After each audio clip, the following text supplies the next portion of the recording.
Had a little listen to his podcast, huh? Dude, it's educational. And besides, I've been wanting to listen to this one.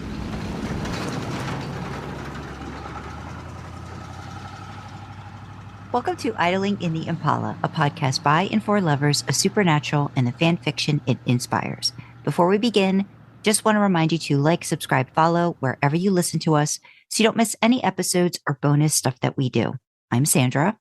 I'm Karlee, and we just can't stop ranking things, guys. We just love it so fucking much. We ran out of episodes. Well, no, we've still got some more episode ideas to rank, but we were just like, shit, we just like ranking things. So what we decided we were going to do for the lols is we were going to rank Sams and Deans, which sounds dumb, like at the premise, because you're like, but there's only one Sam and only one Dean. No, there isn't. They have both played various different incarnations. Some they've been possessed, they've been demonic, they've been soulless, they've been angel-ridden. You know, there are lots of different types of Sam and Deans. So we decided to rank them. These rankings don't match up exactly. They don't match up. Well, no, some of them match up, but they don't match up exactly because there hasn't been a direct one-to-one of Sams and Deans, and also it took us a while to think of the Sams and Deans that we wanted to rank, and then Sandra put Deans on her list that I didn't put the corresponding Sam on my list, and stuff like that. So they're not a direct one-to-one comparison, but we'll get into that. And we flipped a coin for this one this week because we never remember who goes first, and I'm positive it's always Sandra, but it doesn't matter. So it's me again. Sandra's going to go first. So in case it wasn't clear, although it probably would have been much more interesting to have me rank Sandra's selection of Deans and Sandra rank, but oh shit, we should do that. I'm telling you guys, we can't stop ranking things. But for this first iteration, maybe we'll switch it around. But Sandra's going to rank Deans because Dean is her guy, and I'm going to rank Sam because Sam is my guy. And Sandra's going to go first, and we're going lowest ranked to highest ranked. Is that right? Yeah, least favorite, I guess, to most favorite, which seems wrong to say when you're just talking about Dean in general. But yes, least favorite. That's not true. We all saw the opening of season 8. That's not true. I have a lot of disdain for that, Sam. Thank you very much. Oh, goodness. So just because you guys probably won't actually need to see the documentation for this, I have a list. There are no notes. There is no prompt for Karlee, who has worked all week, to remind themselves of why they have put them in this order. I just went, well, list, whatever. Sandra has provided us a table, not just a table. It's fully outlined. There are headers. There are ranks. There are eras. Within the eras, there are episodes, seasons, and episodes, and then there's a Y column. Mm-hmm. So if Sandra's list sounds much more cohesive and put together than mine, that is fucking why.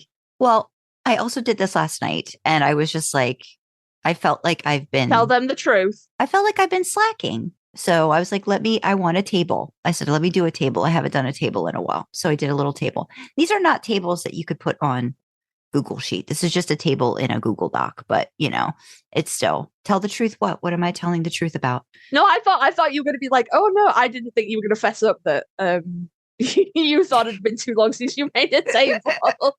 It has been. It just felt wrong. It felt wrong. We're going to go with the title Sam and Dean, the Eras Tour, because I just think that's cute and timely. And I don't know if any of our listeners saw at a recent convention, Jensen was wearing a t-shirt that said Dean Winchester, the Eras Tour. And it was just the cutest thing. And I think that kind of like spurred me into let's do this. Let's call it this thing too. So, and Sandra would never fess up to being a Swiftie. I like Taylor Swift. Yeah, but I don't think you meet the criteria to be a Swiftie. I think there's a very specific criteria. No, I don't think so either. No. And I pretend not to know who Taylor Swift is for fun. I am still aware of the era saw, and the shirt was hella cute. Mm-hmm, so please don't think either of us like crazy mad for Taylor Swift. It was just cute. Yeah. So without further ado, take it away, Sandra. So I came up with 22, and as my brain continues to work. I keep thinking of more that I've forgotten about. So if any of the listeners, what? Tell me what. Now Dean I forgot about it again. Oh, okay. So when we're talking like different versions of Dean, these could be Deans in specific seasons, maybe like before a specific event, or like something that kind of like changes the trajectory. But I sometimes was pulling out Deans from just like one episode. So one Dean that I forgot to mention in my mind was Dean from Rocky's Bar in season 14 when he's in the dream state. Like to me, that's a particular flavor of Dean, so to speak. Is that the time loop one? Yes. Where Michael's just yeah. I never remember that from the episode. I just remember it from the outtake. Yeah. It's I know. The one where Pamela just like loses it and everybody else is just like, whatever. We've done this for so many years. It's the fact that Cass and Jensen are just like, for fuck's sake. Mm-hmm. And you can tell that Jared's only doing it because the actress who plays Pamela is cracking up about it. Mm-hmm. And they're just like, I've got somebody who actually thinks this is funny. I'm going to go with it. Yeah. I need new underwear. But that's one that I thought of just this morning. That I was like, darn, I should have stuck him in somewhere, because that's actually kind of like. How you thought of it? You can think about. No, it's okay. Just to know if somebody else pops up, I might mention if I think of another Dean. But I'm not messing with my table right now or trying to figure out where to put him. So no. But that's another one that I've forgotten. But that's our thought process. Karlee and I think this was months ago. We were just like brainstorming. And we made lists of like, different types of Sams and different types of Deans. More often than not, if there was a Sam version, there was usually a counterpoint Dean, like in most of these, but not in all of them. So there's some diversions and stuff like that. So I'm going to start with number 22, again, least favorite. I call this Giving Up Dean. And this is for most of season 15. Karlee, we've talked about this. And again, I don't know, storyline, bad writing, whatever it was.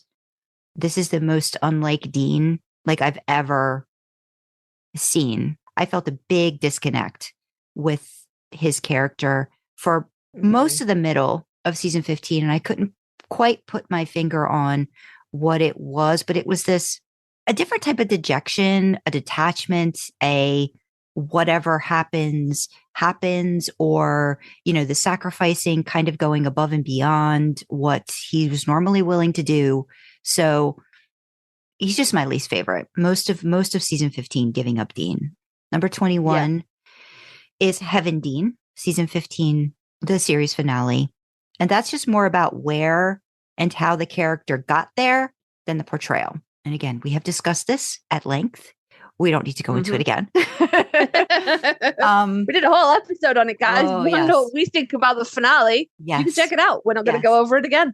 Number 20 is Dean from the Winchesters. So again, like it's still a Dean, but it's not even a Dean on Supernatural. It's Dean on the show The Winchesters. I was really happy to see him, like to see him back. And, kind of like getting into trouble, like he normally did. But I just want to see him back with Sam, and in the time and place that he deserved to be in. So that was kind of my it was nice to see him. Got really excited, was so excited, but then was like, it just didn't feel right. Again, alternate universe, all that kind of stuff. Like, it just didn't. Plus his hair wasn't right. Jackson should have cut his hair back for that one episode. He should have committed. Damn it, he should have committed. Commit to the role, Mr. Ackles, please. So then 19, we have Leviathan Dean from season 7, the episode /fiction, where it's basically Leviathans inhabiting like doppelganging Sam and Dean. So serial killer rampage, 0 fucks given.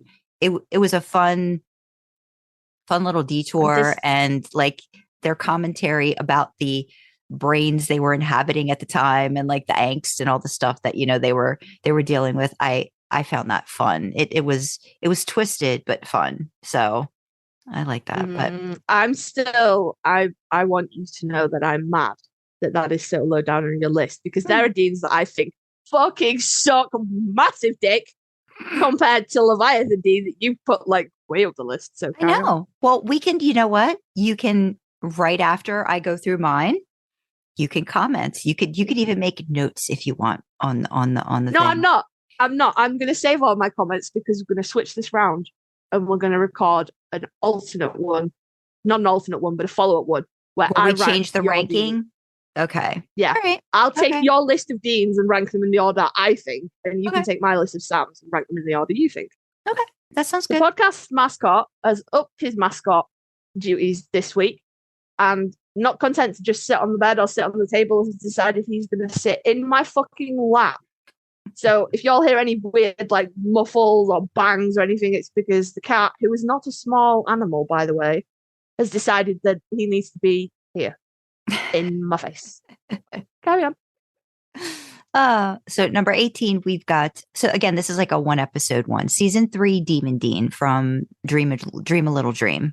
I just really like this scene of that episode because of just Jensen being able to play both Deans in this and how different he was able to, like the little nuance, the subtlety of it, but then kind of really digging into the emotional parts, you know, and the one side of him just beating him down, you know, and making him just go all out fury, rage at himself. I just love that scene. I just think it's great. It just kind of, it makes my heart hurt for him. Probably, I mean, not that it wasn't the first time that my heart hurt for Dean, but I think it was just, you have a couple visceral moments in the show for him. And this was, I think, one of them too, you know, that kind of really made you get into his head more about what he was thinking. And that was, I think, standout version of Dean that I wanted to like mention. I think it's always a sign of, it's almost like a litmus test for an actor. Can they act against themselves? Mm-hmm. Yeah. You know, and Jensen, and that is not even the first time Jensen does it. Mm-hmm. And it's always spectacular. Yeah. So, yeah. So 17, I have Domestic Dean, and this is like the beginning of season 6 with Lisa and Ben. My notes are, you would think I would like this version more, as much as I think about Dean and domesticity in my Some Sunny Day series. But I think it's because Dean is really just playing the part he promised Sam to play. So, I mean, he cares for Lisa and Ben. There's just a hollowness to it. I'm rewatching this season right now. I know the words are hard for Dean to say, but he never, ever says he loves Lisa. And I don't know if he ever says he loves Ben, but it's just very, she never says it either, I don't think. And it's just an interesting, what roles are they playing for each other? Mm-hmm. But I think the more I watch it, the more I have a lot of respect for Lisa and her dealing with Dean, you know, and handling the situations and kind of being like, you know, giving him autonomy and agency in what he's doing, but kind of like, you know, I've got this part, you figure this stuff out. And then if we come together, we come together. But it's just, and again, season 6 in and of itself in the very beginning is just so like, what the hell's going on between both of the boys that it's hard to like really get a grasp of them for that. I think for really the first half of season 6 until you find out what's going on. And then they sort of like, you know, start to trust each other. And again, maybe that's just because he doesn't have Sam, you know, and that could be a part of it too. It's just that disconnect that he doesn't know how to function. Just weird. You know? Yeah. It's just, so I should like it more. I don't like it as much as I thought I should. Fully disagree. There are Deans that have ranked lower than Domestic Dean that should have ranked higher. It's Leviathan Dean, all right? Okay. If you want to do this other episode, you can't make these comments. No, I can't let that one lie because it really shocked me to see that so low on your list. Oh gosh. Number 16 is Endverse Dean from the season 5 episode The End. I just write a thigh holster can make up for a lot of dickish behavior. Just saying. I don't even think he was that much of a dick. But again, that's Jensen acting against Jensen, and he fucking nails it so well. Yeah. Number 15, I put Amara Dean from season 11. Like Dean's confusion And, the way he's enraptured by Amara, I think it's just because I just like that. I just like watching him. Just, just going gaga over something and not really understanding why. There's certain scenes with her that I really enjoy. And I like his just not knowing what's going on, his inability to not be drawn to her. I kind of like, so that's why it's 15. The one that Karlee would have totally not put on any list in any regard, and when they do their ranking, will not include it, is number 14, Scoobynatural Dean from season 13, Scoobynatural. All correct. I just like how excited Dean is to be with the Scooby Gang. There's so much enjoyment that he has in that whole episode. Yes, there's creepy vibes with Daphne, but I still like it's weird how okay, I still like Happy Dean. So that's what in the end, that's what I focus on, I think, more is Happy Dean. He's very happy in that. He's so excited. Sam is even doing bitch face in cartoon, and it's just glorious. The whole thing I love. It's one of my all-time favorites. Karlee hates it. Mine gets number 14 for that for me. So I do. Can I go now? You can. Okay. No, I just wanted to draw attention that isn't it interesting that when you take away Jensen's beautiful face, his behavior is creepy. Because I don't think I don't think Dean acts any differently to Daphne than we've seen him act to lots of girls. Obviously, there's a longer standing attraction that Dean has towards Daphne, but all the things he does to Daphne, we've seen him do to other girls. But because Jensen isn't physically there with his beautiful, beautiful face to make you go, oh. No, I don't think that's true. I don't think that's true. Okay. And I will disagree on that. I think the reason I find it creepy is because it's Daphne, who my understanding is probably still a teenager. I think it's Scooby Gang, or if not, at least maybe if they would even be in college, she wouldn't be that old. Is my reasoning for it. So cartoon or not,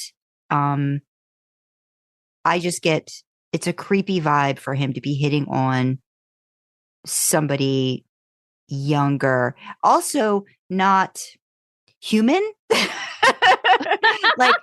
It's just kind of it's one of those situations where it's a cartoon, and I get it, it's Dean, fine, but there's a creepiness to that. Well, I'm gonna up the creep. I'm gonna up the creep back to now. God, what season was Scoobynatural in? 13, 14? 13, and he was a lot older too. So it's not like we're even talking 20s Dean. We're talking. He's in his almost 40s. 40, I think. No, almost 40.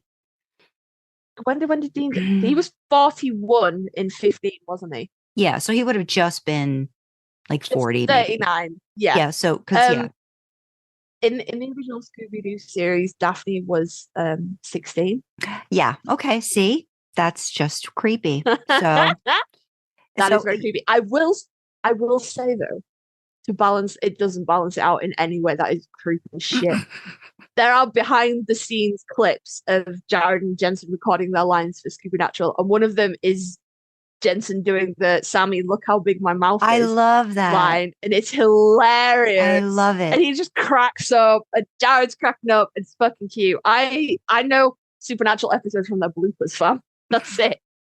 I will say the next time this episode comes up in my rotation watching with Ted, we will do the thing that we did the last time, which was we will watch the Scoobynatural the Scooby-Doo episode that the Scoobynatural episode is based on first. Then we will watch Scoobynatural. Then we are going to watch the special that's on the Blu-ray where they did it. So that's going to be a Scoobynatural night. That's what we're going to do. I enjoy it.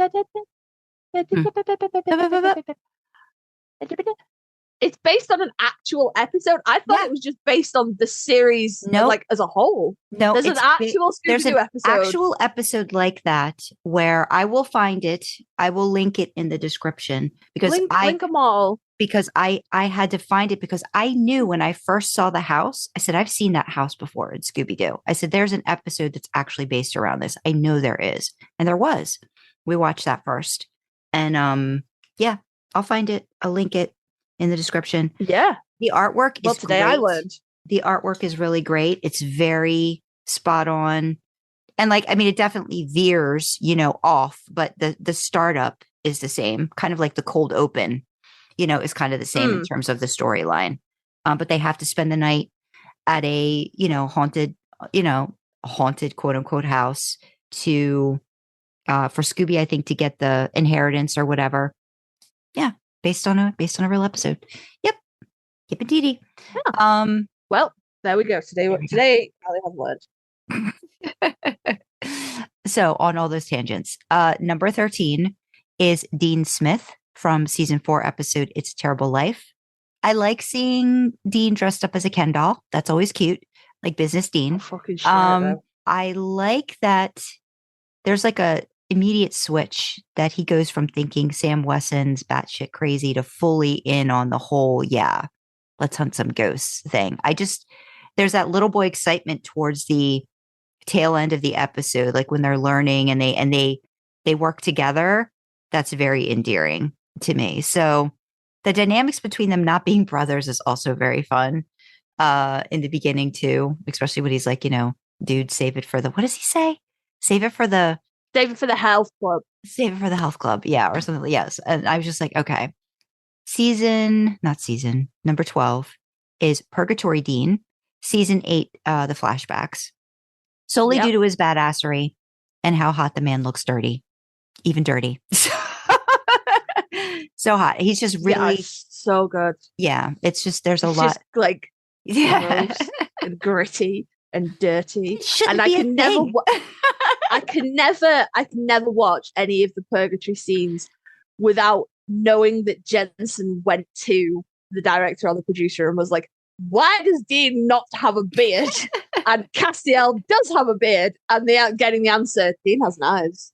I can never watch it, and I love the stuff like the color palette in Supernatural can sometimes be like way off. Mm-hmm.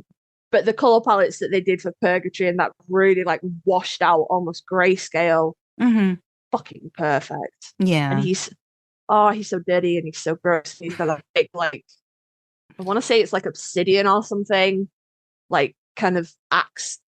Oh, yeah. Like it's meant to be a machete, but it's not. But it's like, and it just looks like it's made of some kind of like volcanic glass of some variety. Right. Really right. I honestly don't remember the weapon. You're like, I was not focusing on that bit. What? There's a lot of like, intense staring and like, whenever Dean pulls out the jaw clenches too, I'm just usually like big old puddle. He does that a lot. Number 11 is Michael Dean. Particularly, I highlighted the season 14 episode Nihilism, which is also the episode with Rocky's Bar Dean in it. I wasn't a huge fan of like the Michael Dean, the first few instances. I think maybe the first episode, you could definitely tell it was not Dean. Like Dean wasn't there. Like, Dean wasn't in there at all. But I did like that one episode. Just like he's very haughty. He's very snarky. He's so done. He's just so sassy. And I don't think you don't get to see, I don't know, like it's a different sassy, right? Like it's not like our usual sassy Dean. It's just different. And I just really liked it in that one episode. I thought he was contrasting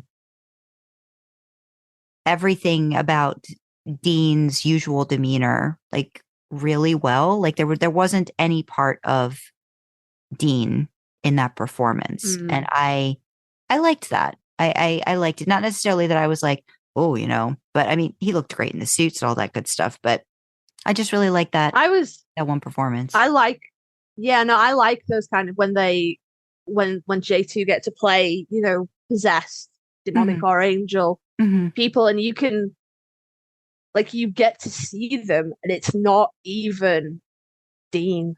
Mm-hmm. You know, it Mm-hmm. truly is this other entity just wearing his face. Mm-hmm. It's so good. Yeah. No, Yeah.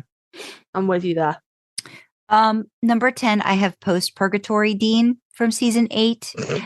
He's just really hot. He just starts to get like super hot. Like you don't think it's possible, and it does. Like I can't explain it, but it's just like it's I just. wonder if it's because I'm trying to think now. Jensen would have hit maybe 35 then. I wonder if that's what it is. Maybe he just tipped over the age that Sandra I don't know, but it was finds just like, acceptable. damn. I was just like, oh my God. Like, I mean, it was already starting in season 6, but like by season 8, I was like, holy hell, this man cannot be real. And then you meet him and you realize he is. Yeah. And no, that's fine. Yeah, he's just, there's a lot of really good season 8 episodes where not really because they're good episodes, just because Jesus, he just looks so great. Looks good. And then when you get like an episode where it's a flashback from season 8, like a purgatory flashback and season 8. It's just like, oh my gosh. Yeah, because that's I'm gonna go back and look at like episodes, but we'll be like, yep, I know there's a trial and error where he wears the glasses like he shouldn't be, but it's totally hot for like all of 10 seconds. He plays, he's the about that in a different episode. handmaiden. Yes. There's he gets really like angry and when he's like interrogating somebody and like his purgatory dean starts to come out and he has like a flashback in the middle of it. It's just like it's all of that. Yeah. But we watch the show for really important reasons. Yeah, look, it's a very important, culturally important show. Very important. Cornerstone, I would say. Oh my God. I'm just thinking of Daniil saying to Jensen, your dean is showing. Yes. And then Sam saying to Dean, your purgatory dean is showing. Get your shit together. Yeah. Oh my God. Daniil is so lucky.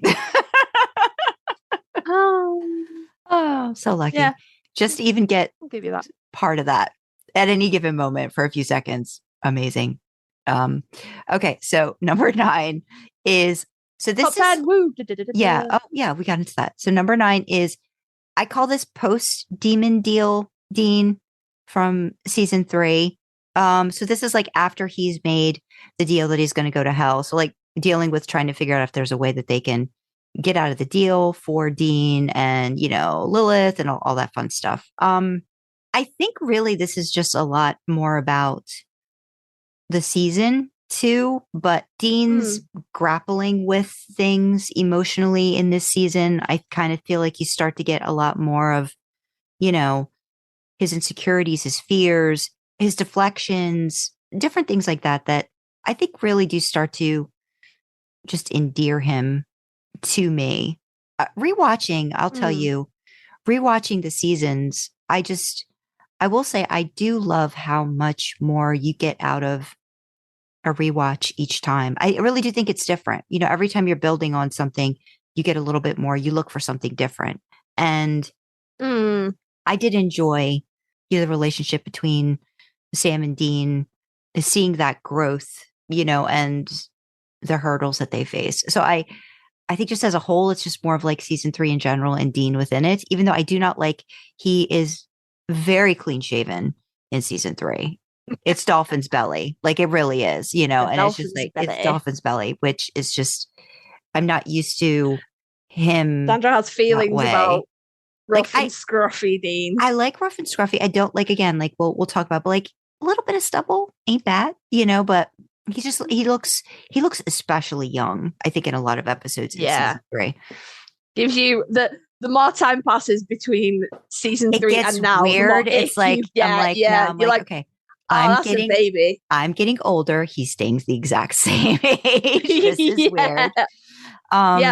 Yeah. Like I was fully in for season 1, Sam, when I started watching in 2017, and I watched season 1 now, and I'm like, that is a fucking child. Yeah. Somebody come and get this baby. It's unsupervised. Somebody come and put this baby down for a nap. Like it gives me weird now. Yeah. I get it. Yeah. So number 8 is post Hell Dean. So again, pretty much all of season 4. And I really just said that it's a lot more of the above that I had reasons for season 3. It's just an amazing season. He's got a great arc. His relationship with Sam is tested immensely towards the end of the season, really like all starting at the beginning, but just gets worse and worse and worse. And it's just, it's a really good season. He does a really great job in it. Plus it's Heaven and Hell. There's a Heaven and Hell episode, which will, stand the test of time as one of the best episodes for many reasons. Not only, I fully disagree. Dean's performance and what he does at the end, but I know what you did last summer for you. But for me, it's you will find that it's part 1 of Heaven and Hell. I know what you did last summer. And you know what? See, here's another version of Dean that I totally forgot. Yellow Fever Dean. That's a distinct Dean. That's a season 4 Dean. That would rank up pretty high there for me too. So, because, you get to see him totally afraid, totally different. And again, I think in season 4, they really start playing with, they've always done it, but I just feel like they just feel more free about putting the boys into different situations more and seeing what happens with them and the performances that they bring out of both of them. So yeah, post Hell Dean season 4, I just feel like it's just a great version of Dean. Not great in terms of, you feel bad for him, but yeah, the emotions, the different things that he brings out in that season. Another one that Karlee will not like in their ranking, I don't like this, is Amnesiac Dean from the season 12 episode. I can't believe it made the cut. I can't believe it even made the 7. Cut for yours. No. I know, but it did. And it turns very sad midway through. But in my mind, at the beginning of it, Dean's losing his memory frees him, gets him this more kid-like innocence that I wish he had as a child growing up.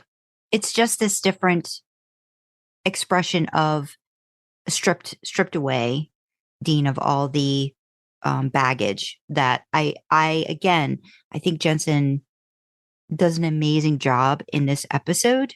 A lot of people are always like, it's a shame that Supernatural kind of has this science fiction-y, lens about it that maybe it wouldn't have gotten a lot of accolades or critics really looking at it as more than that kind of a show, because I think, both Jensen and Jared delivered some really great performances in certain seasons that I think would have been highlighted if it had been a different show.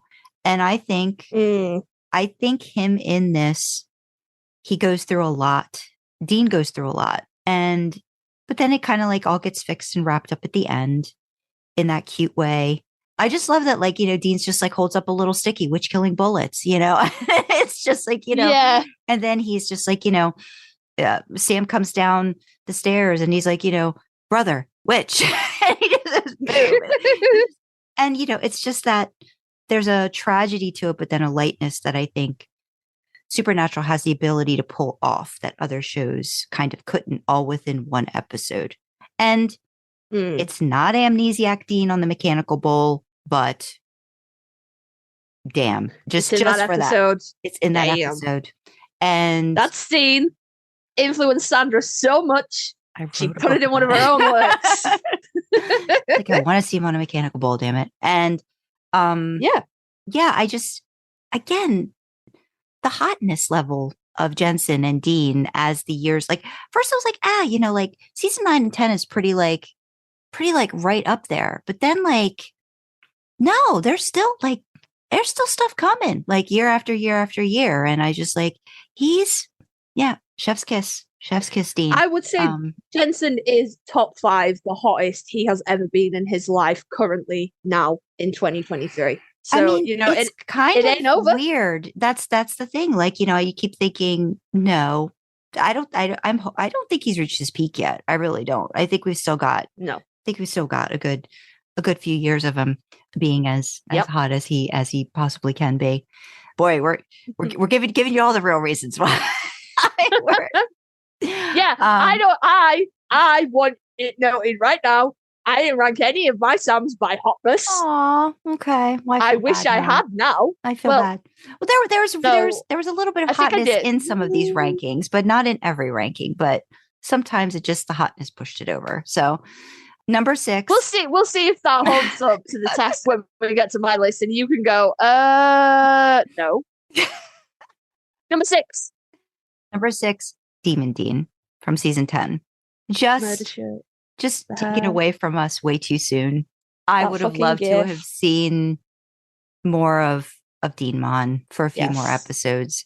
I think from the hair parting to just like, it's just like the little things that it's just a different Dean, a different version of Dean. Again, stripped away of certain worries, cares, concerns kind of thing, but a different version of that. Mm-hmm. So yeah, he holds a special place in many people's hearts. We're gonna get back to hotness again. Apologies. 5. I call this Mark of Cain Dean from seasons 9 through season 10.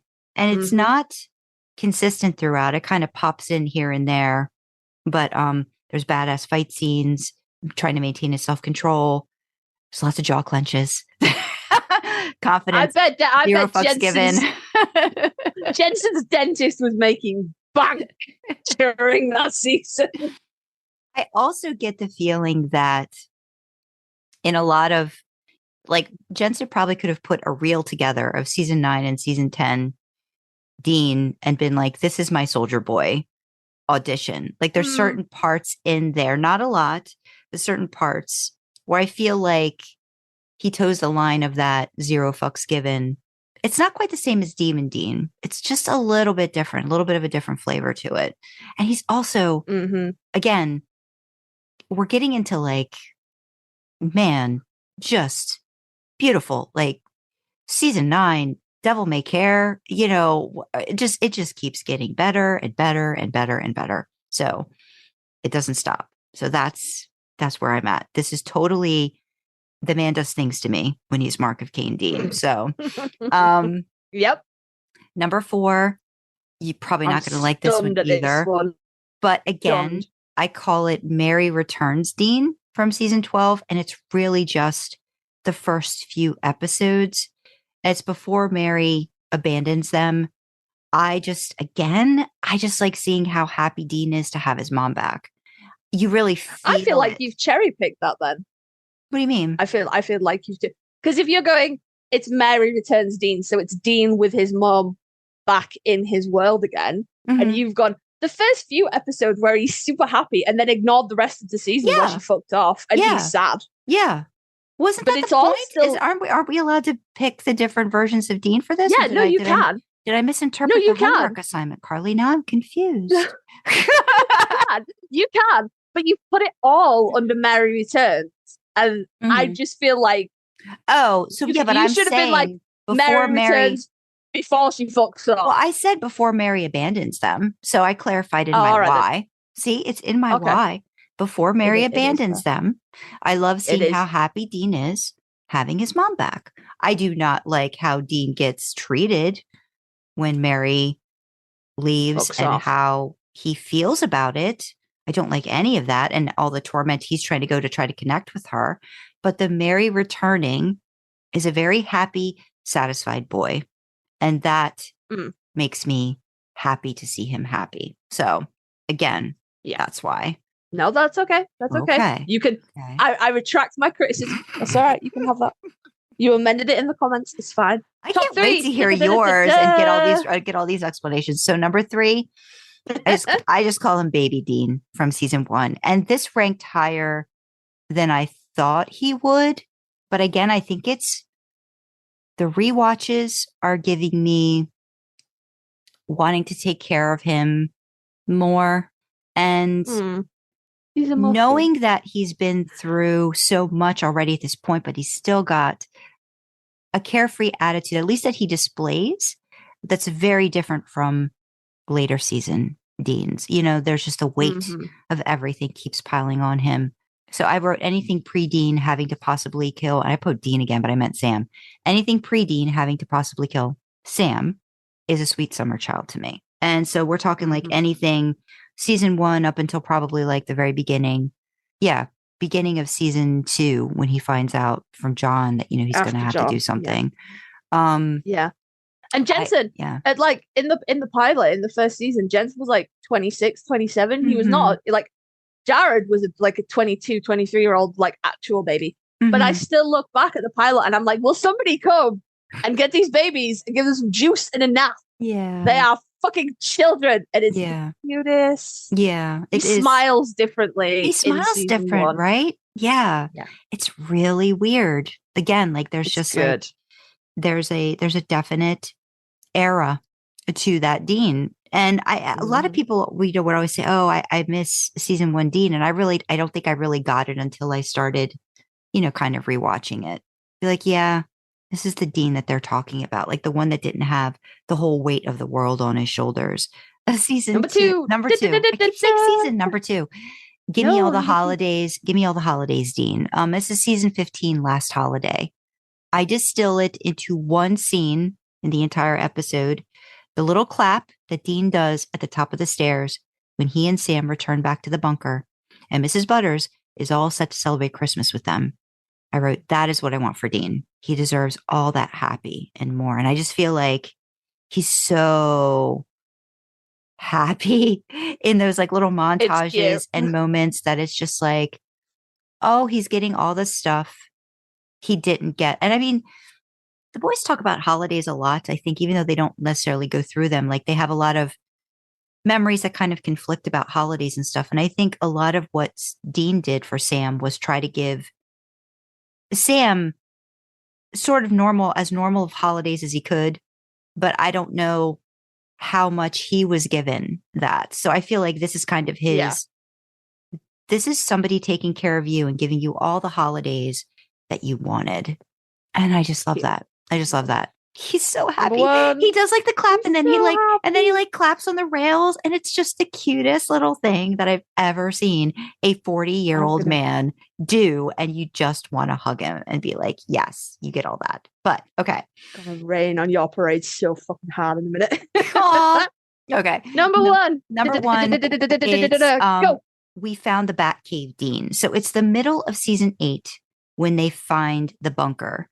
This to me is domestic Dean, like at his best, like finding a place to call home that's static and stationary. Because we all know baby's their first home and will always be their home in their heart.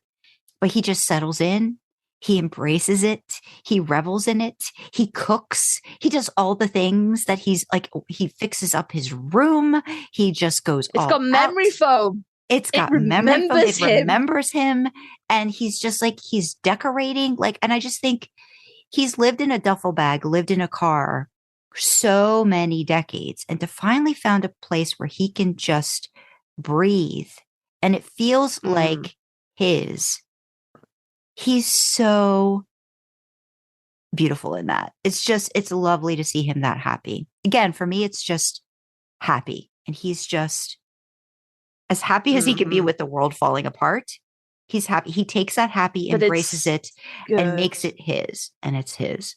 So that's my number one, Dean. I can't wait to get to that episode. I'm so like season 8, please give me that episode. I can't wait. If you lap me on Supernatural, I don't know what I'm going to do. I'm going to have to stop watching again. I'm in the middle of season 7. So if you lap me, that's going to be embarrassing. Well, it's going to be embarrassing. It's probably going to happen because I'm already. What's the one we're getting ready? Oh, we haven't started it yet, but I think it's next. Is Clap Your Hands If You Believe is coming up next, which I'm looking forward to. Maybe we'll watch that before the con. I'm hoping maybe this weekend, but there may not be time. May have to wait till after. We'll see. But yeah, we'll see. That's mine. Those are all my fave Deans. So there's Sandra's top 22 Deans that she remembered with a couple of extras that she would have slotted in if she remembered. Please tell me, if you're listening, what Dean did I forget that I should have put on there? I really, because I'm just so blanking out, but like any Dean versions that I forgot. Tell me. So Sandra's remembered Deans are Yellow Fever Dean and Rocky's Bar Dean. Those are the ones she's remembered and knocked on the list. Yeah. Are there any Deans that we missed, guys? Sure there Let are. us know. Sure there are. Okay, so now Karlee, I'm going to switch to yours now. My list is a top 20. And actually, as we said at the beginning, there won't be a one-to-one comparison because they're not, they're not comparable that way. But you won't find a Winchester Sam on my list because there wasn't. He was on another Earth. I knew that would have been real difficult. Winchester Sam, gold star, 10 out of 10. No, there's no Winchester Sam for obvious reasons, and there's no Scoobynatural Sam because I hate that episode so much. I fucking really, really hate it. I love Sam's bitch face in cartoon form. It is so cute. It's well animated. Yeah, it's so cute. It's well animated. It is, and it's very distilled Sam. Just for the love of fuck, what is wrong with you? And his brother. This sometimes gets lost in real life, but really is distilled in cartoon form.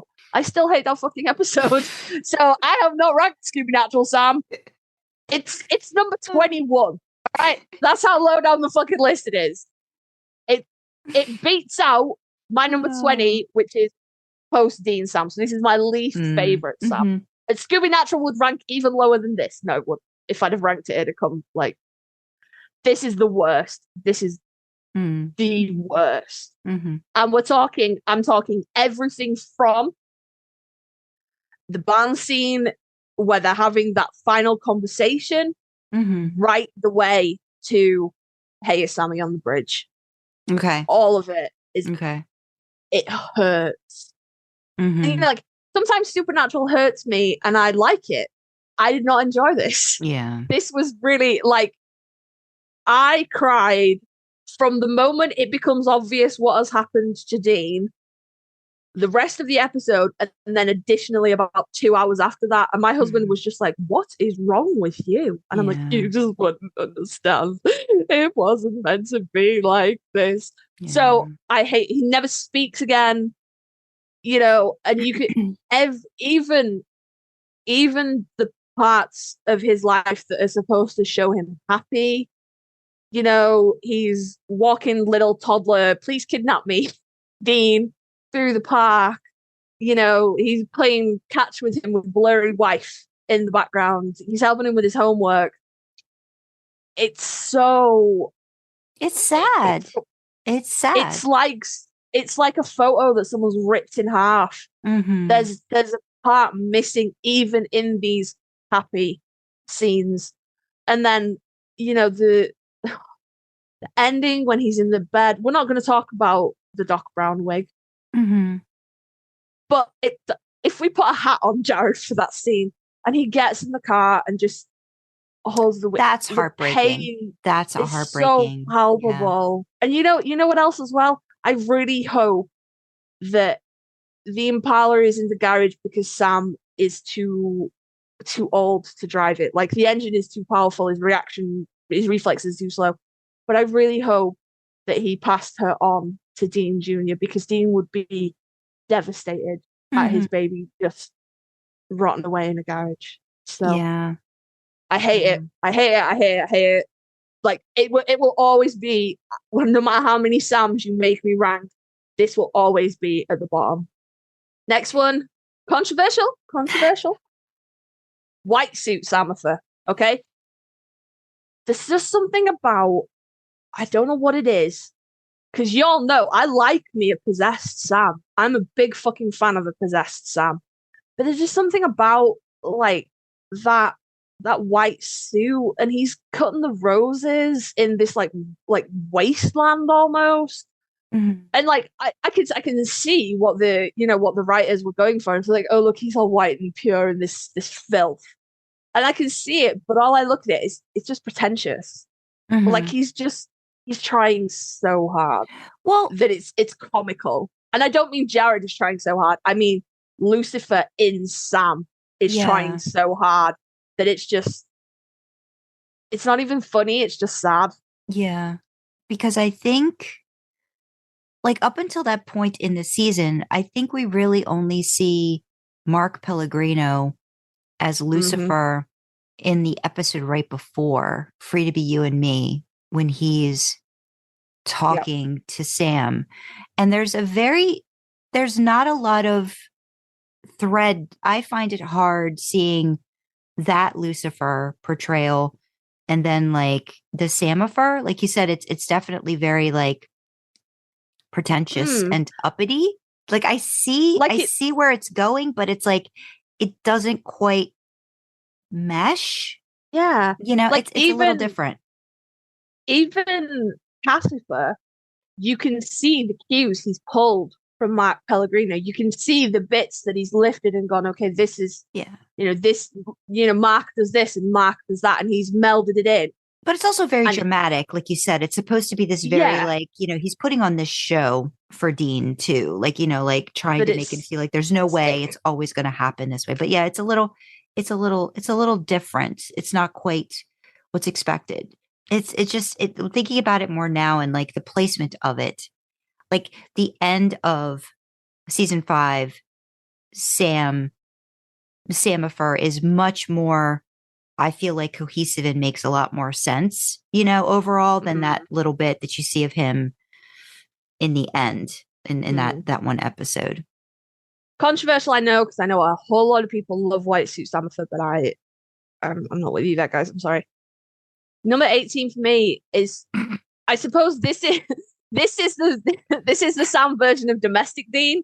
Sam with Amelia in season 8. It's about as domestic as we get with Sam, because we don't really see much of him and Jess in the beginning. But it's just, and he was too young back then too. I really feel like there'd be like a domesticity to him. Yeah. And I will say, guys, this pains me because this is Sam with the best hair. Season 8. This is the best hair he will ever have, and I'm just like, I fucking hate it though.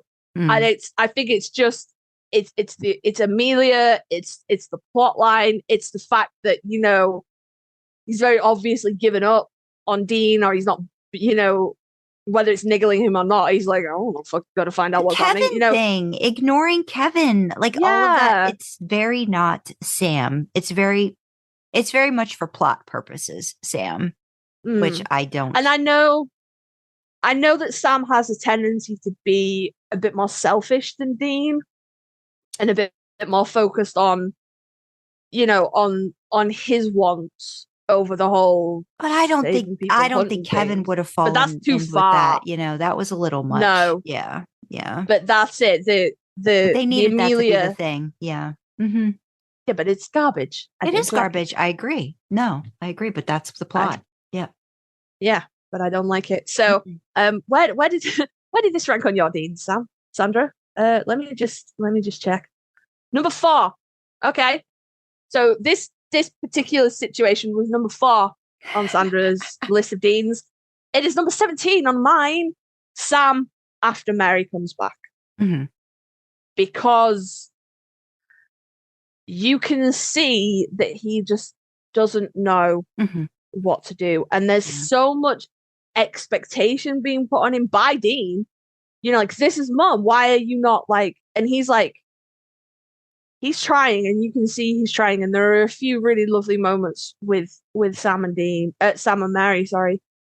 But there's clearly so much pressure that he doesn't know how to handle. And my heart hurts for him because this is a stranger. He was 6 months old. He has no memory of this person. Yeah. Other than what other people have told him. And then suddenly he's expected to, be a son to this woman that he doesn't know.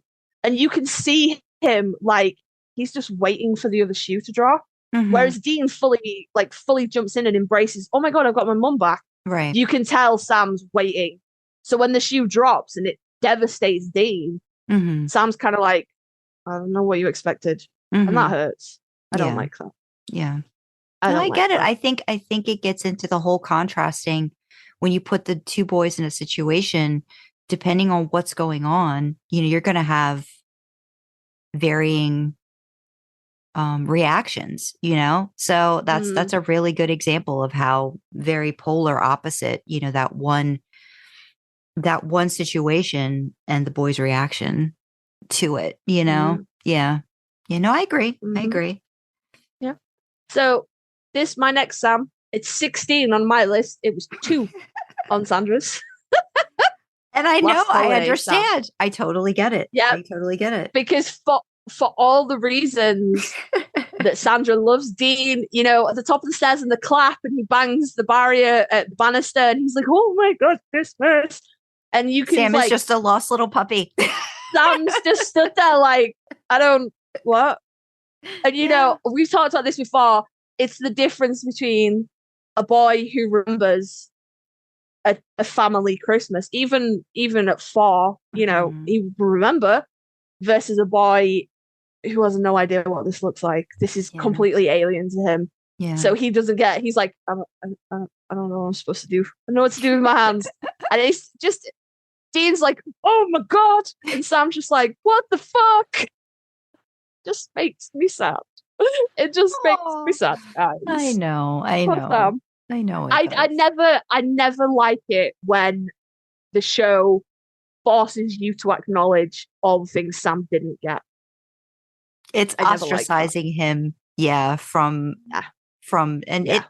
think the other episode that does that really well and hurts your heart is the very supernatural Christmas too, because again, you get that, you get the experience, you get the perspective from both boys about how they interpreted holidays, you know, and it's just so, I think that's why it makes it such a fascinating show too. Like when you really get into the dynamics of these two brothers, which we've talked about as much as we talk about the hotness, there's a lot of like, we need therapy Winchesters, and how one situation can affect and then split two people very differently in how they react and how they handle. No, you could definitely see him. You definitely see him trying, like, okay, I guess this is what I'm supposed to do. Kind of like domestic Dean with Lisa and Ben. Like, okay, I guess this is what I'm supposed to do kind of situation. Playing a role. Yeah. And even further to that, when it's Sam's actual birthday.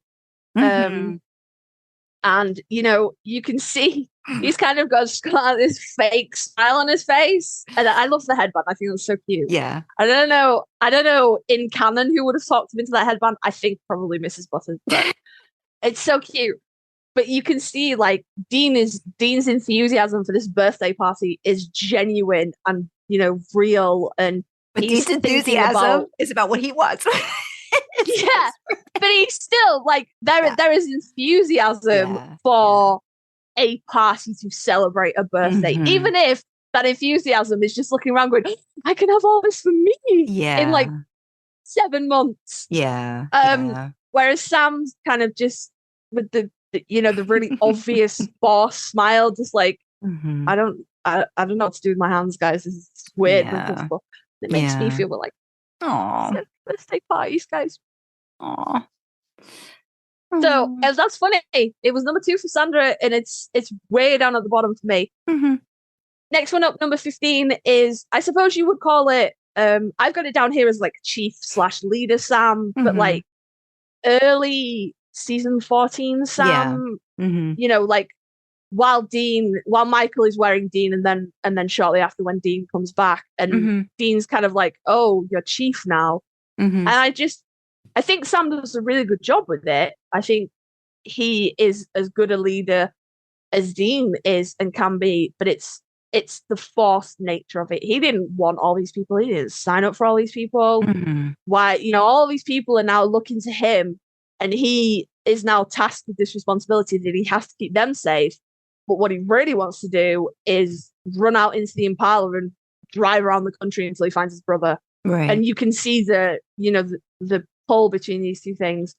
So while he does a good job, and it's not, you know, it's not bad or anything, it hurts. I don't like it. It hurts. So next one, number 14, this would probably be equivalent to Sandra's baby Dean, Stanford Sam. And we only see it for like a tiny little bit in the pilot. I'm not a fan of it personally, just because somebody come get this baby and give it a juice box and put it down for a nap. Like that is a child. That is a fucking child. But also, like, I don't know. I just, maybe it's selfish, but I hate how comfortable Sam looks. He looks like he's living his best life, and I hate that. Okay. I hate it. I like, how dare you live your best life? Go be with your brother. maybe that's the Wincest author in me, where Stanford is only ever the barrier to fucking that you put in to have a little bit of conflict, and then Dean comes and gets Sam from Stanford, and you're like, and now we fuck. So maybe that's the Wincest author in me, but I don't know. And Stanford Sam comes with Jess, and I've never been a big fan of Jess. Okay. She didn't do anything wrong. I don't know. She was a barrier between the fucking. I think, but I think that's what it comes down to too. Like, I mean, and I know that, like, you want to be able to have the boys, like, ideally, if we're talking, I don't know, not Wincest, but like, the boys living their lives, but being able to balance having each other in their lives outside, but not having it be them together. You know what I mean? Like, but still being able to have them in it. It kind of feels like the show gives you, it can only be one or the other. And it's like, but no, I think there's a way that it can have all of those things, but they don't get the opportunity, I don't think, to really explore that and find that normal, quote unquote, life together. The normal life doesn't come with each other. And that's probably the hurtful part too. Wincest aside, you know what I mean? So that kind of, I get it. Yeah. So far, I don't disagree. I don't know if my rankings would change, but they might a little bit if I've got to do the ranking. Yeah. Interesting. We'll see how we end up when we get close to the top. So number 13 for me is the Still Cemetery Samatha, when it's actually like what I consider to be Samatha. So if White Suit Samatha is like this whole big theatrical production, this is just it's Mark Pellegrino's Lucifer wearing Sam, and it's it's great, and they're like the banter and everything between like Dean and Adam/Michael and things like that, and then of course he beats the unholy hell out of Dean. I'm remembering that right. It is Sam that beats Dean. Oh yeah, Hope, isn't it? And he's like, he's gonna hear you. He's gonna hear you. Something about your bones. He just says something with such depth, awfulness, that it's just like, as he's hitting Dean, it comes out, and the way like between the sound and him stating it, it's just like, oh yeah. So this falls into my love of possessed Sam. This is the kind of thing that I'm thinking of. I think Jared does such an incredible job of differentiating these, and it's so subtle, but it's so good. But immediately when it's Lucifer's running the show, and when it's Sam, I've got him, Dean. I've got him. It's okay. Oh, get chills just thinking about it. I was crying like a baby at that episode when I watched it again.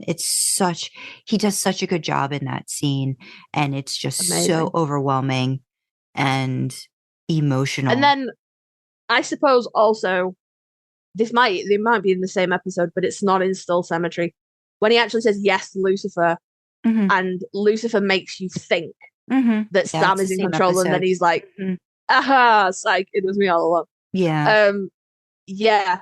It's just, that's true Samatha to me, and I'm a really big fan of that. Unfortunately, there are a lot of other Sams that tick a lot of other different boxes for me, so it had to come this far down the list. Didn't make the top 10, but I love it. I love that one. Number 12 for me is Post Bunker Sam. So what did you call, what is the Dean equivalent? We found the Batcave. Dean. Yeah. So you get the feeling, maybe this is just me because I pay a lot more attention to Sam than I do to Dean. Sorry, Dean. Sorry, Jensen. You get the feeling that Sam never truly settles in the bunker. Right. Yeah. Because and again, those 4 years that Dean had are crucial in so many ways. However distantly, Dean remembers a home. Sam doesn't. He's never had one. And I think by the time he got to Stanford, he probably really struggled with that in much the same way as he struggles with the bunker. We just didn't have enough time with Sam at Stanford to see. You just, like, Dean decorates his room Sam never does. Mm-hmm. You know, Dean, he's got his vinyl and he puts his weapons on the wall and he has pictures and things like that. And Sam's room stays very basic and utilitarian. You know, he never embraces the bunker in the same way Dean does. So it makes me sad. Yeah, I think there's reference to that in like there's a season 9 episode with Dorothy and Charlie. I think that's like a big part of it too. Like when he's Ezekiel, I think is like got him, but like yeah, I think Charlie makes mention of that particularly. Like your room is like just it's just like its functionality. Like he uses the bunker, the library for the knowledge and the what he can use for cases and things like that. But yeah, there's a very distinct difference between how they deal with it. Yeah. Yeah. It's the bunker is not a home to Sam, it's just a place he lives. You know, and I think that's a subtle but very strong distinction. Yeah. So closing in on number 10. Number 11 is the 3 Sams that are in his mind at the end of season 6 when Cass breaks down the wall. Okay. And this is where you're going to start to see the theme of a lot of my Sam picks are what they are. Because we have like base Sam, who is confused, and there's the girl in the car and things like that. And then you have Soulless, who is soulless and he's great. But there's that the Sam that remembers hell is just, and you know, if Soulless fights to live, that Sam is just like, you're gonna fucking regret it. This is a terrible idea. Don't say I didn't warn you. But it's, you know, like he's all bloody and dirty and in pain, and I hate myself. I really like it. So that ranks number 11 for me. Gosh, and we're getting number 10, top 10. Yay! We're getting into the top 10. Woo! Gadriel, Ezekiel, Gadriel, Sam. My God, what a fucking acting achievement for Jared that was. Just absolute to switch on a dime like that. You know, it's very much the same as Still Cemetery. What is Lucifer? And then just in that one line, I've got him, Dean. And it's Sam again. This is, and you know, like we're given more time to explore a possessed Sam here than we were with Samatha.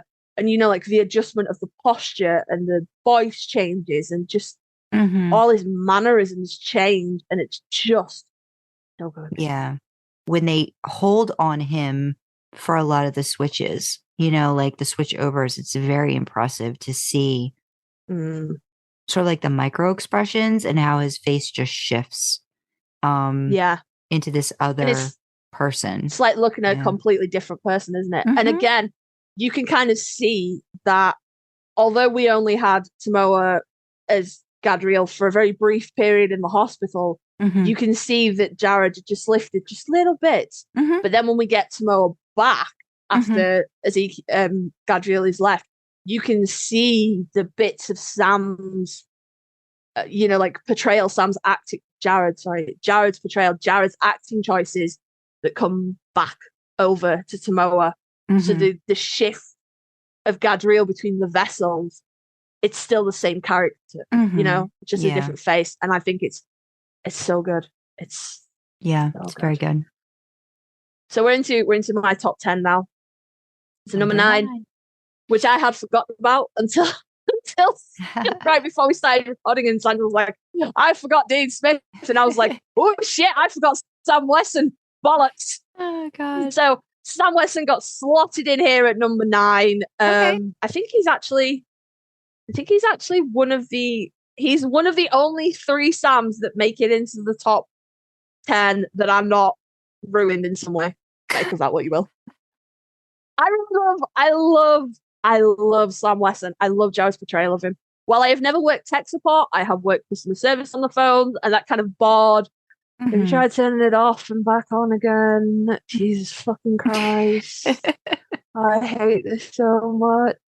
I resonate with that on a very personal level. Yeah.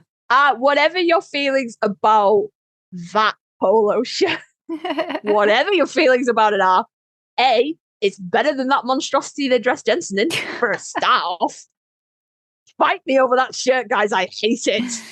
And it just, you can see that they really tried to like dress Jared down and diminish him to just this lowly tech support There's grunt. no way.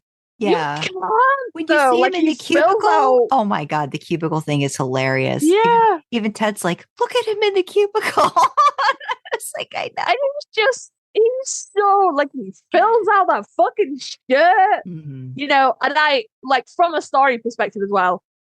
I just really love the idea that it's, you know, Sam is the one that comes to Dean and he's like, oh, I've been dreaming about you. We should do this. We should take the road. Like, I like that Sam kind of takes the lead on we should do this. It flips too. It flips the whole like the domestic, like whatever he would normally like was craving, like, you know, just regular normal life. He still doesn't want it in this hallucination, you know, or this whatever the angels did for him. Yeah. Company exists. Yeah. I think they just moved him. Like, he was like Zachariah was like, the company exists, the haunting was real. Yeah. We just took your memories away. Yeah. But yeah, no, it is. Sam wants his apple pie life, but then when he has normality, he's like, fuck no, I'm gonna chase ghosts. I love it. I do. I love it. Number 8, we're closing in on some of Karlee's personal loves and kinks here. Lucifer at the start of Sam at the start of season 7, when he is bog fuck nuts, like fully shooting at thin air, crazy. And one specific scene stands out in my mind for this one, and it's after Dean has tracked Sam down to the warehouse, and he presses on the cut, and he's like, "I stitched this up. This is real. This is stone wood." And then the next morning, there are Bobby's, and Dean comes and brings him like a glass of water and a protein bar, and he's like, "Hydrate, proteinate," and checks the bandage. And Dean is saying to Sam, like, "You know, I'm real. This is real. This like with his hand is real." And it's just this broken look on Sam's face. He says the same thing about you. Is just perfection. Yeah. And I don't know if y'all are picking up on a theme here that I like my Sam broken and sad, in pain. I think you like him lost too. Covered in blood is always a bonus. Yeah. I like it. I like him. I think it's because he's such a, not an intimidating presence, but such a strong presence. You know, like physically, and also like his personality is very, again, not aggressive, not intimidating, just solid and strong. And I like it when you can take that away and you leave him diminished in some way. Yeah, I know I'm fucked up, guys. It's fine. Leave me a comment. Tell me. I know. It's fine. But I'm going to follow that up with a really You're in good company, Karlee. You're in good company. Don't worry about it. I hope so. Yeah. I'm going to follow this up. And actually, Sandra, this is a Dean you didn't pick up on. So you can add this to your list. Sam after Jack. So because I didn't like that scene. Do you know what? You can have that because I didn't put Scoobynatural in because I didn't like it. So you can have that. So what is it? Jack is born at the end of 12. So we're talking.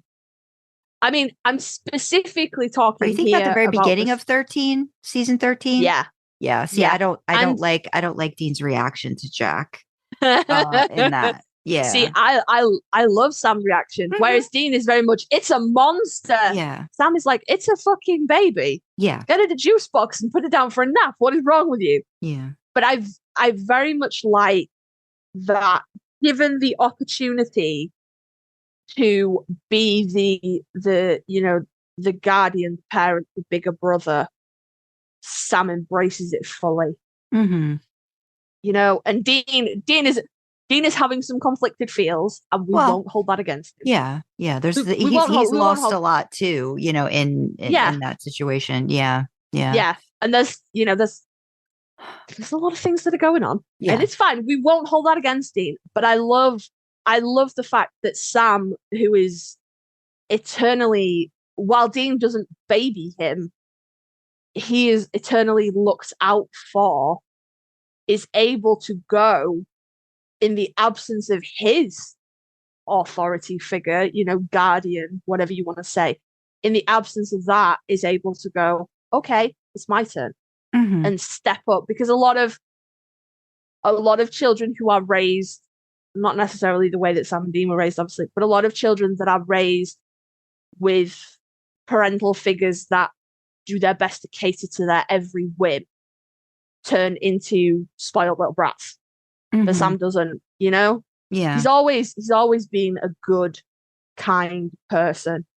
But in that early section of season 13, when he could so easily have also turned his back on Jack and condemned him a monster, he doesn't. He sees more. Yeah. And I do. I like parental figure Sam, if you will. I like that. So there's your wholesome motherfuckers. Let's get into it. Number 6, Trial Sam. Oh my God. He's tired. He's sweaty. He's had enough. His hair's fucked. He's sad. I love it. I love it so much. Trial Sam in the motel. Trial Sam. It is in the motel when they're tracking down Metatron, isn't it? That's Trial Sam. Yeah. That's, and I've mentioned it in so many episodes, guys. That scene where he's talking to Dean about the story of the Knights of the Round Table, and he's never gone on a quest like that because he wasn't pure. And he's like, it's not just tired, it's exhaustion. He's literally, these trials are draining him of life, and it's all over his face, and like his eyes are red, like he's gonna start crying. Yeah. And it's the way that he's like forcing those words out because they hurt. And he's, this is maybe an admittance that he's never given to Dean before, that even at such a young age, he felt wrong, ostracized, dirty, unclean, impure, and just perfect. If we decide, and I'm sure we will, Sandra made a note of it, so it's written in stone now. Apologies for the thumps in the background. The cat found a pop. So he's going to start singing y'all the song of his people. I don't know. Can you hear him, Sandra? I can't. No. No, because he's shut up now. Dixie, did you hear that? No. No? Zoom's doing a good job. Zoom's doing a good job of blocking that out. I'm sorry, guys. He is singing you the song of his people. I'll have to upload a clip to the website. But yeah, I just really like it. Theme. I just really like it. Number 5. Top 5. Sam in the mental hospital at the end of season 7, when the hallucinations of Lucifer finally break him down and he can no longer function outside of the institution. And he's in single layers. He's wearing pajamas. I don't think he has shoes on. No, and I don't think so either. So tired. So tired. And that's a theme that I come back to a lot. Is just, and I'm sure there's a whole heap for a therapist and a psychiatrist to unpick there. But I like it when he's like off center like that, when he's not coping for whatever reason. It humanizes him in a way, and I think it probably plays into a lot of insecurities of mine, that like, look, he fell, he's fucked. It's okay for you to be fucked. You went through some awful shit, he went through some awful shit, he ended up in the hospital, you didn't end up in the hospital, you're winning. Like, I'll leave that for the therapist that doesn't exist. But Sam in the mental hospital, and it is, and he's so desperately unwell, and he still helps that girl with the ghost. Yeah. And again, just, he's so nice. I like it. He's making up for, he's setting us up for the very opposite of what he's going to do in the next season. And he's on his own in season 8. Yep. So he's giving you all He's of like, the good "Look." feels right now. Look at how good I am. Look, I'm so great. I abandoned my brother. So yeah, number 4. Now, where did this rank? Oh, this was on like lower Sandra? for me. Yeah, but this is not surprising for you at So all. this the Dean, the Dean Leviathan. Yeah. Mm-hmm. contrast to Yeah. this Leviathan Dean came in at 19 of 22 for Sandra. It's number 4 for me, and I will tell you why. Right? It's not because I like the idea of Sam as a serial killer or any of that weird shit. Right? It's this one thing that Jared does with his voice. That's it. This one thing that Jared does with his voice skyrocketed this to the top of the fucking list. I like to call it Sam's canon Dom voice, right? And you only see it a few times. The first time you see it is early. It must be in season 1 because obviously John dies at the start of season 2. But it's season 1, and I think it's maybe one of the first times that Sam and John have been in each other's company since Stanford. Oh, when they yell at each other? And they yell and they have an argument. Mm-hmm. I don't know. And I think it's impressive actually when you consider how young Jared was when he actually filmed that. But his voice drops into his fucking diaphragm. Mm-hmm. It's so deep. Mm-hmm. And in that particular scene, it's you were the one that closed that door. You said don't come back. Mm-hmm. And then we don't see it again. We just get happy, like he gets mad and he shouts, but it's not that. It's not that until we get to Slash Fiction and in the bank. And it's the voice drops, everybody on the floor, So it's not, all right, the Leviathan commenting that Sam, eats self-righteousness and things like that and how much he hates being in Sam's body. That's funny.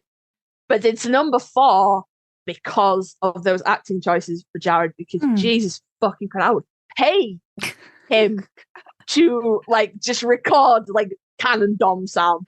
So I could just have it as a ringtone, but I might do other things with it. You don't need to know. That's irrelevant. I would pay good money for that. That is why it is number 4. Just purely on that one acting choice of Jared. So props to Jared, really. All right. So top 3. Y'all knew this one was coming. Soulless. I'm surprised it's not number 1. I love me some Soulless. I love it. Sandra mentioned that they're about to start Clap Your Hands If You Believe, which is my favorite Soulless episode. The Unfit Cups. It's just fucking great. The chicken bed. The conversation in the bar the next day. Could I not do all that and have sex with him? I fucking really liked it. I don't like the way that Soulless is portrayed. Not that Soulless is portrayed, but the situation is portrayed at the start of season 6, because I feel like Dean would immediately click something's not right with Sam. It's very obvious right from the off. But, it is what it is. And then they figure it out and they're like, meh, Soulless, And then and he shoots. Am I right in thinking that the earworm bug thing is while Sam is Soulless? With Samuel and because I think it happens a couple more episodes later in season 6, and I don't think at that point they've merged all of Sam back together again. I will say I watched I think it's the episode right before it because we haven't gotten to it, but Family Matters, which I think is kind of a little bit of an underrated episode because it's when you get to find out what you get introduced to the alpha vamp first, which great character for the first time. Yes. But you start to see where Dean's going to have to sort of help Sam through these decisions and his whole not having a soul and him trying to describe and all of those different things. And then you kind of get, so that's a little bit, but it's a little bit heavier, but then the Clap Your Hands, I think just kind of gives you that other side of it, that's not as questionable in terms of, it's still questionable behavior, but it's not questionable, ooh, Sam, did you really? You did that? That kind of a thing. He has to do a lot as Soulless. I think that is very just so against everything I think he built up for 5 years that it's a lot to ask of I think of an actor too. Because Haven't you told me too that like Jared was just like very much like, I don't know what I'm supposed to be doing, like with this character, like in the beginning, that he kind of wasn't like, oh, that's what you're gonna do? I don't like this idea, you know. He struggled. He Mhm, struggled with Soulless. He found mhm, Soulless really difficult. mhm, Same for Samatha actually. mhm, And at the panel I was watching, he said that sort of the way the directors would go with that is they wouldn't call action and expect him to be Soulless or be Samatha. They would just be like, cameras rolling whenever you're ready, mm. and they would let him kind of just build into it. They apparently did the same thing. I think it might be All Hell. No, it's when Dean is sat with Sam's body before he goes and makes the deal. And he's talking to the body, and we've got the Ackles Oh, perfect it's here. all hell breaks loose is part 2 of it. Yeah. Yeah. Mm-hmm. Yeah. And they did the same thing there. They didn't just call action and expect Jensen to be ready to go with the lines. They were just like, cameras rolling whenever you're ready, and let them kind of build into it, which I think that's a really good way Yeah. to to direct. But yeah, Sam said, no, Sam didn't say anything. Jared said that he found it difficult to get into the headspace of Yeah. Soulless. And again, yeah, because he spent 5 seasons, working out this character and portraying him as, this kind and caring person. And then suddenly he's got to turn all that on his head, and it just gold star acting by Jared. Yeah. Gold star. Yeah, for Fabulous. a very jam-packed and questionable season, to say the least, in terms of like stuff that's going on. His acting in it and the arc, the kind of you watching Sam working through being Soulless Sam, and having Dean as his Jiminy Cricket and all that, which is just funny in of itself that's got to be a thing that has to happen. But, having them work that out together. And you've even said too, like Jensen's felt really lost, which is very obvious too, in the first few episodes before you really get a handle of what's wrong with him, that he doesn't have his brother. His brother's physically in front of him, but it's not his brother, and he doesn't know what the hell is going on. Like that's hard to do with somebody you've been working with for a while and built such an easy rapport with, to then have to act very differently with that character. It's a really good testament to Jared's acting, And I'm one of my favorite things about about that section of that season is the fact that Sam remains resolute the whole way through. Doesn't want to sell back. He's better this way, He's a better and we're hunter. even right. Yeah. Mm-hmm. We're even right, right to the end. He's chained up in Bobby's panic room, begging death not to do this. So, and I like the fact that once he commits to an idea, he doesn't waver on it, and he's committed to this is Sam 2.0 better Sam, and he's like, no, I like being like this. And also, like, he shoots Samuel in the face, and I'm a huge fan of that. Big fan of that. Big fan of that. So, number 2 is pre-bunker Sam. So what I like to call Sam Classic. Okay. So this is after Stanford Sam, obviously, and maybe I would exclude season 1 from this because he's on Mopey over Jessen. So are we talking like a handful of seasons then? Yeah.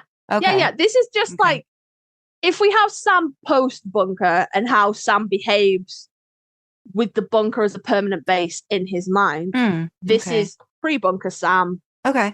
How he behaves living out of motels and cars, and just how he is on a day-to-day basis. And it's number 2 because it's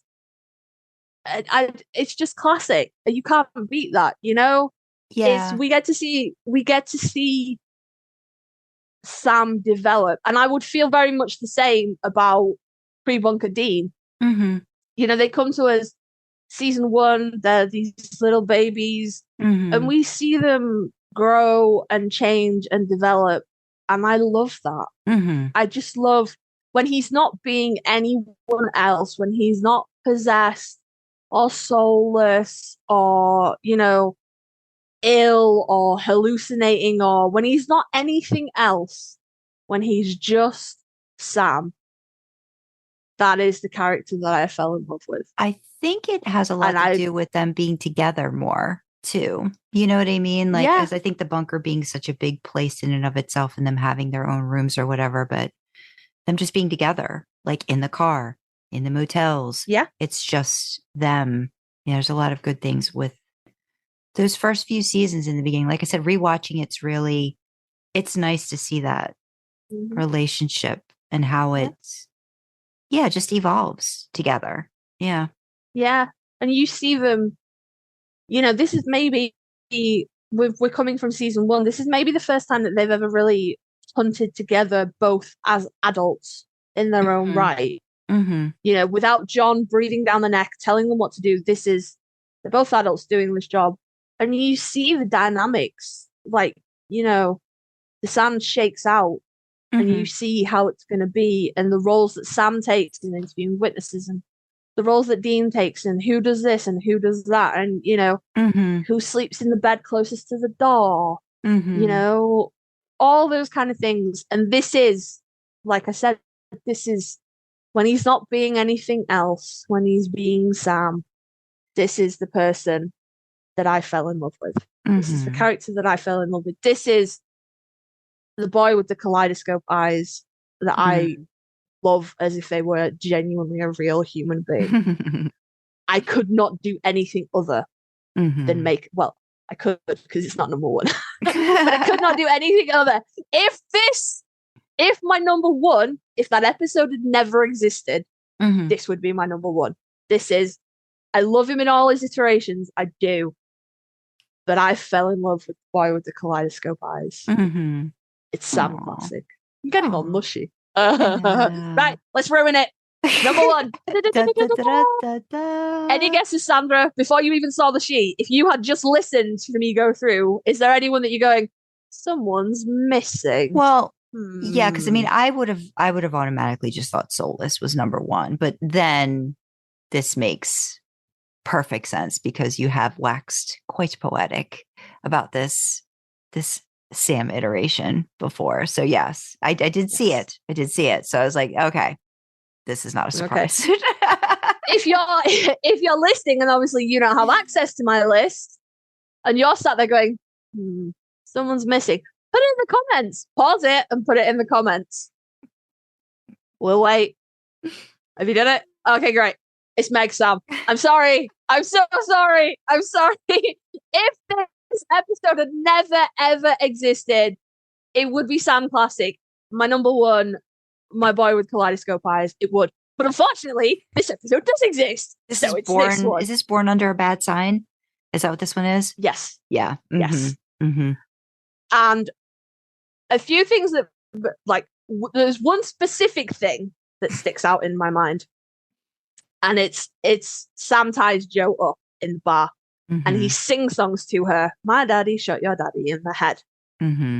It's fucking does things to me on a cellular level, right? On a cellular level, that does things to me. But the distinction between Meg Sam and Soulless Sam is not evil. He is just lacking the inhibitions that make humans humans. He's lacking in empathy and he's lacking in understanding, but it's not evil. He's just missing something. Meg Sam is evil. Meg Sam is evil, and he's torturing, and he's being an asshole, and I'm so here for it. Right? Because Sam this is the only time that Sam ever got because Lucifer's different. That's like being possessed by somebody, Whereas Demon Dean was its own entity of Dean getting to be, I don't give a fuck. Right. And Sam kind of got that with Soulless, but it wasn't the same thing because it didn't have that evil demonic bent on it. Right. This is the closest that we get. And it's so good because it's similar to like Samafer, White Suit and Flannel and Gadriel. It's a different face, Even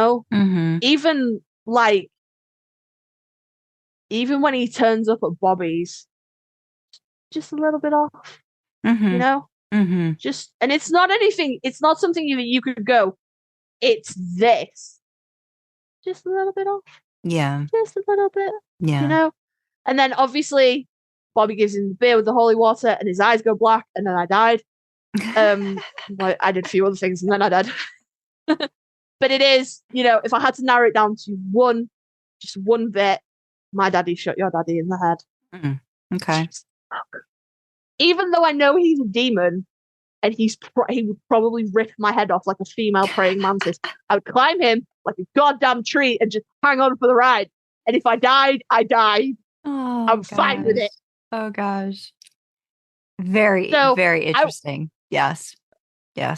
I don't think I ranked my Sams by hotness in the same way that Sandra ranked her Deans by hotness.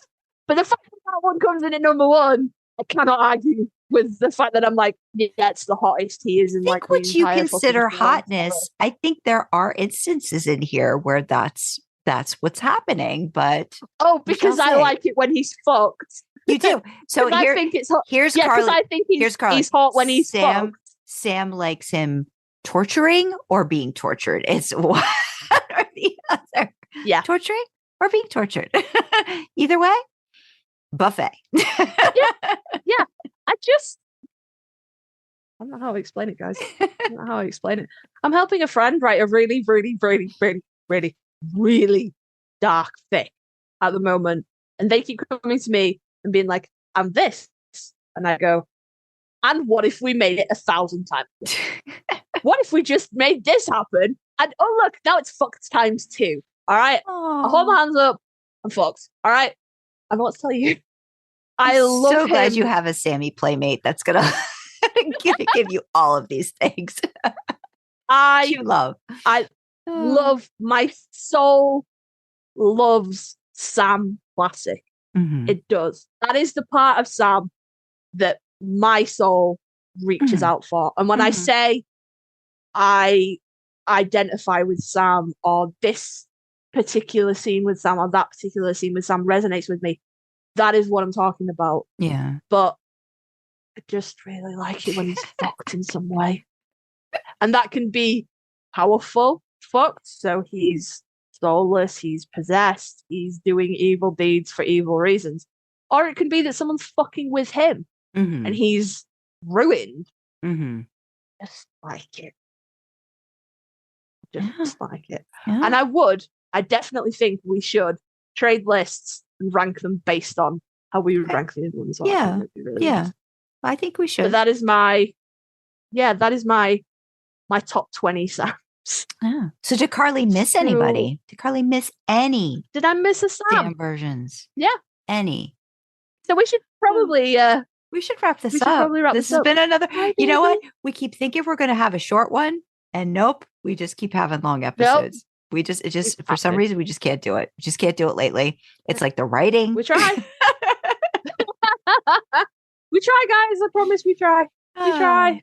Yeah, but we are going to wrap this up. But yes, let us know who we missed, who you would rank differently, all of those great things, because we like hearing from you guys. We like hearing the comments. Yeah. And let us know if you have no interest in us swapping lists and ranking. I'll rank Dean and Sandra ranks Sam. Let us know as well, because then we won't record it. But I think that would be fun to do. But it's in your guys' hands, so let us know. So we're going to wrap up this episode. If you want to reach out to us, you can email us at idlingintheimpala@gmail.com. You can comment on Spotify and use the Q&A section to share your thoughts. All of our contact details are on our website, idlingintheimpala.com. Go check it out. #new outro. Yeah. Don't forget to like, comment, share as well. This is a new one. Share. Send the episodes to your friends. We're working on making some shorts of some of our more funnier things that you can share around as well. So like, comment, share, follow, and subscribe wherever you access your podcasts. But commenting, subscribing, liking, all that stuff really helps us out on YouTube with the algorithm. All hail its benevolence. In the description, check out the causes we're championing. If you can help, that would be great. If you need those services, that's what they're in there for. So go check them out. And with that, we will say thank you for joining us in the back seat, and we'll see you next time, guys. Bye-bye. Bye-bye.